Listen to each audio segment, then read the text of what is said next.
The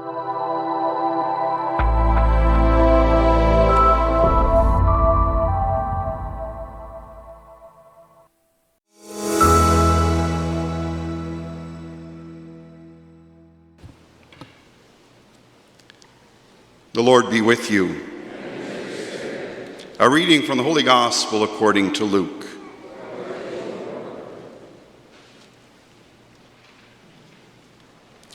Jesus said to his disciples, "Do not be afraid, little flock, for it is your Father's good pleasure to give you the kingdom. Sell your possessions and give alms. Make purses for yourselves that do not wear out, an unfailing treasure in heaven, where no thief comes near and no moth destroys. For where your treasure is, there your heart will be also. Be dressed for action and have your lamps lit. Be like those who are waiting for their master to return from the wedding banquet, so that they may open the door for him as soon as he comes and knocks. Blessed are those slaves whom the master finds alert when he comes. Truly, I tell you, he will fasten his belt and have them sit down to eat, and he will come and serve them. If he comes during the middle of the night or near dawn and finds them so, blessed are those slaves. But know this, if the owner of the house had known at what hour the thief was coming, he would not have let his house be broken into. You also must be ready, for the Son of Man is coming at an unexpected hour." This is the gospel of the Lord.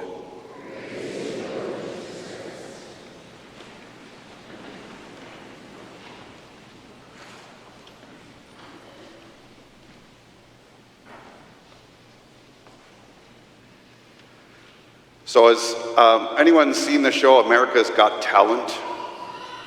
Yes, many of you, and there's a Canadian version, there's even a Polish version. It's, you take a look at that show, and if you don't know the show, it's basically an updated version of the show called Star Search with Ed McMahon. Does anyone remember that? People, watch that and said, this has been done before. So, of course, people bring their talents. Could be singing, could be magic, it could be dancing, all these different things. And there's some judges that and you go through this whole season of performing, and the winners move on to a championship, and there's probably, I think there's prize money, and there's claim to fame. A lot of people who have gone through these things also then had pretty, can be successful careers in what talent they had. Now, I'm not a big follower of the show. A few weeks ago, I was flipping through stations. I had a little bit of time, and I caught a special episode which was looking at what they would call the golden buzzer moments, the top 10 golden buzzers over the entire series of America's Got Talent. And so let me explain this to you.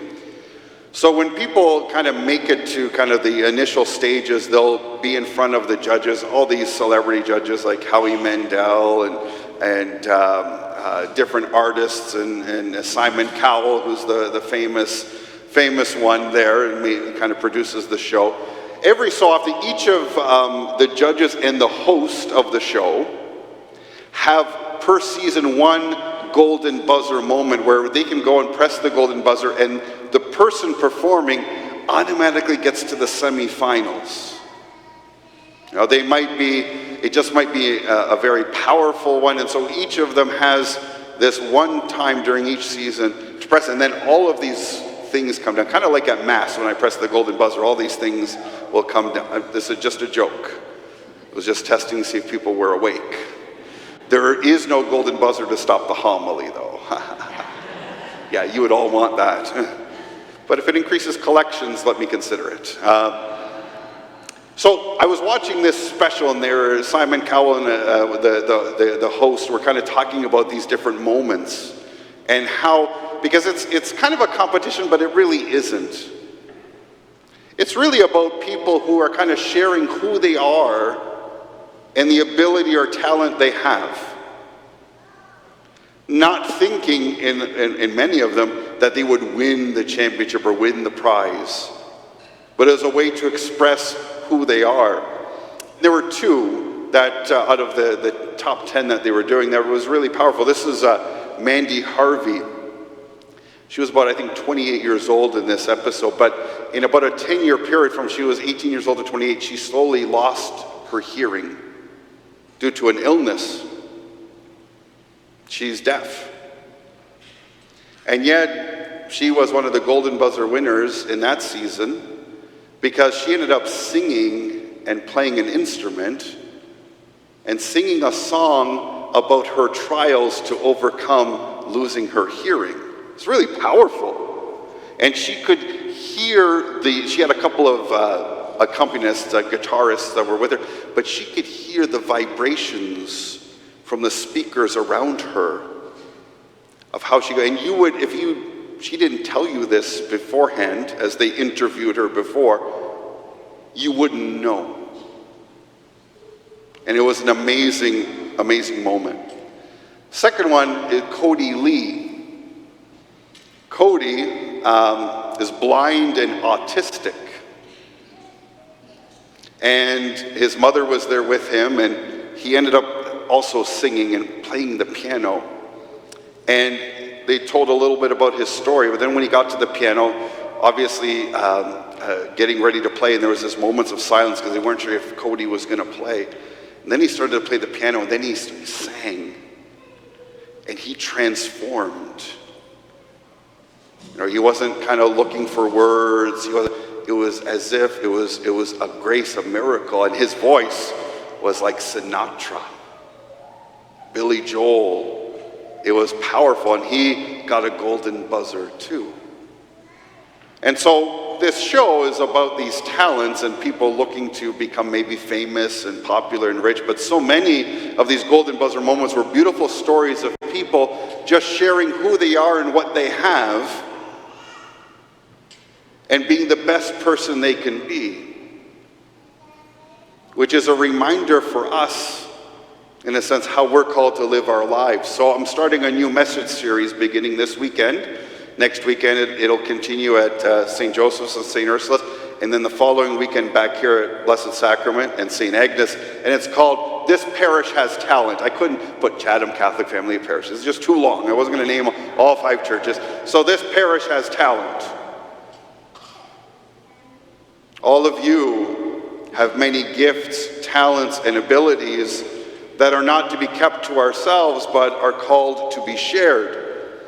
And so here's a few points to consider as we go through this message series. The first one, everyone has unique God-given gifts. All of us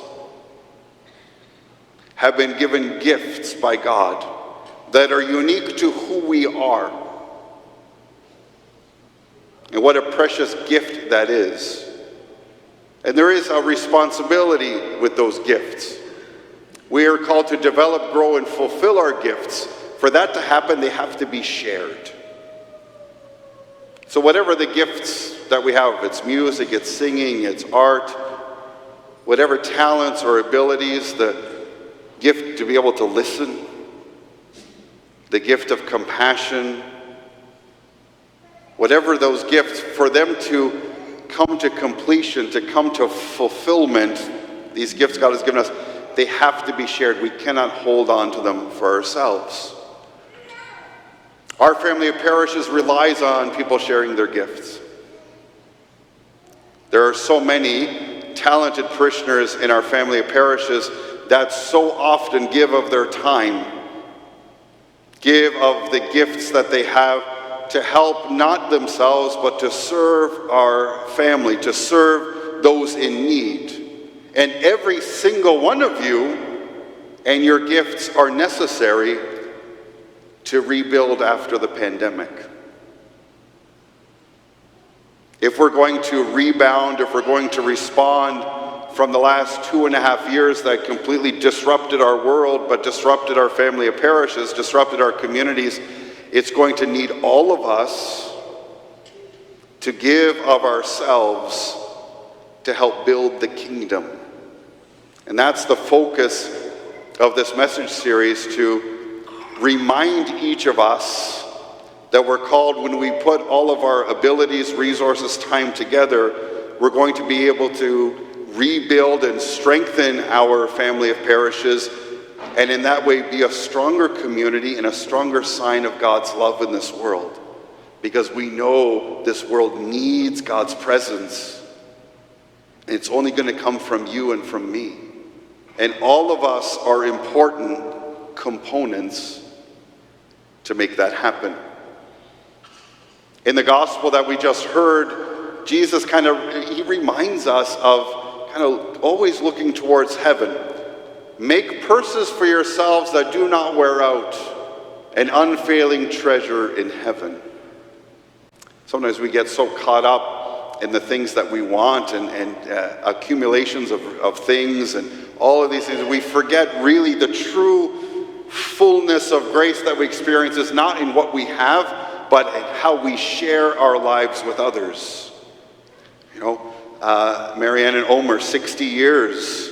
They would not have made it to 60 years if they didn't offer to serve and love each other, to take care of each other, to share their gifts and talents to make the other better, stronger, to lean on each other in those difficult times, and always looking at the bigger picture. And Jesus reminds us, look at heaven is our goal. That's where we want to be.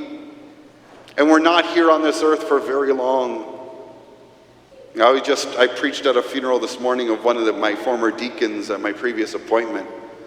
Well, 57 years old, died of cancer. Had cancer 3 times. But he was always faithful. He always enjoyed serving, reaching out. He was a London police officer. He was the director of the deacons. He was an RCMP officer before that. He was in the military. His entire life, he was a father of 2 wonderful daughters who are married. A life of service, of sharing who he was. Now, he had one big fault. He was a Toronto Maple Leafs fan. You know, really. You know, I tried to convince him to be a Bruins fan, but he didn't take it. And he really thought the Leafs were going to win it this year. But they didn't.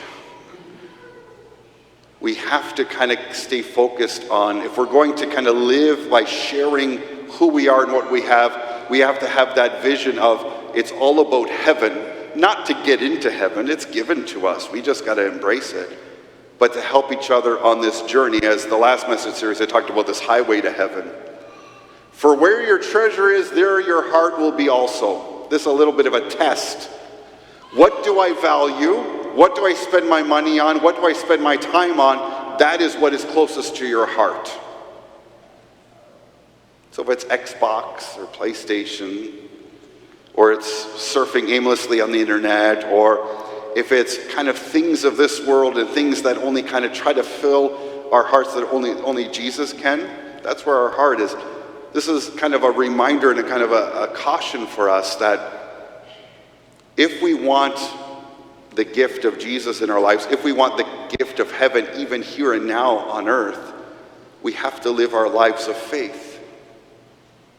We have to share, again, who we are and what we have, because where your treasure is, there your heart will be also. Be dressed for action and have your lamps lit. We always have to be ready to serve. So all of you in the pews here are not spectators. We're all participants. We're all on the team to help proclaim the good news, to help change the world so that people see Christ's light and Christ's love. So we're ready to respond when there is a need, to serve, to reach out, to support when we have events, programs, ministries that are kind of coming back online, coming back into motion. We're going to need help. I'm up here alone tonight. Anybody wants to help? They're great seats. They're padded. Right? So we're going to need, there's lots of voids, lots of empty spaces that we're going to need to work together to be able to proclaim God's love. And finally, in the second reading from Hebrews, we hear the author talk about Abraham's faith. By faith, Abraham obeyed when he was called to set out for a place that he was to receive as an inheritance. And he set out, not knowing where he was going.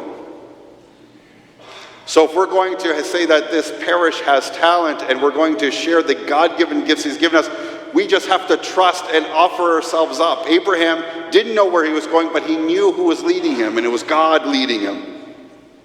And he trusted, and he followed. We have to do the same.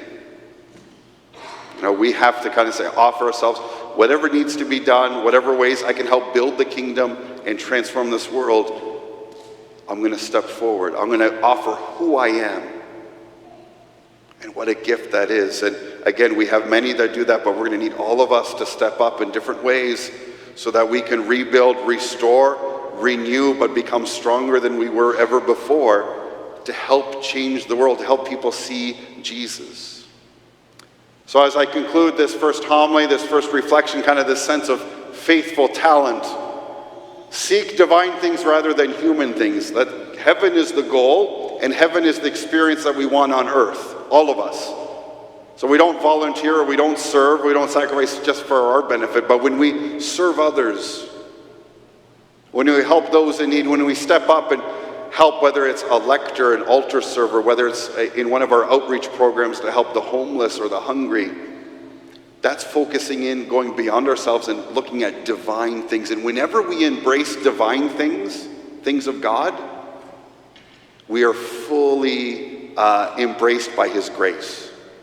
There is nothing better, even bigger than the Leafs winning the Stanley Cup. There's nothing bigger than following God's grace and being part of that for others. The things we pursue are what we hold closest to our hearts.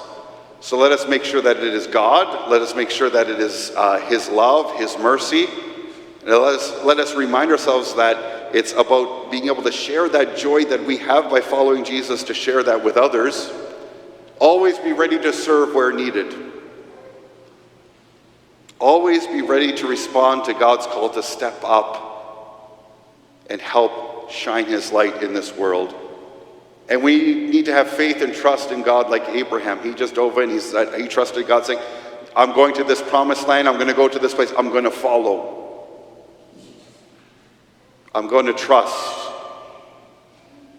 because he trusted God.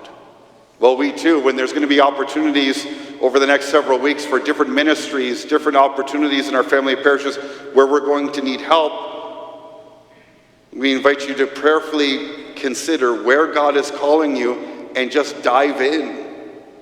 Just step up. We'll equip you, we'll train you, we'll support you, but we need to be together to help rebuild and renew and transform this world.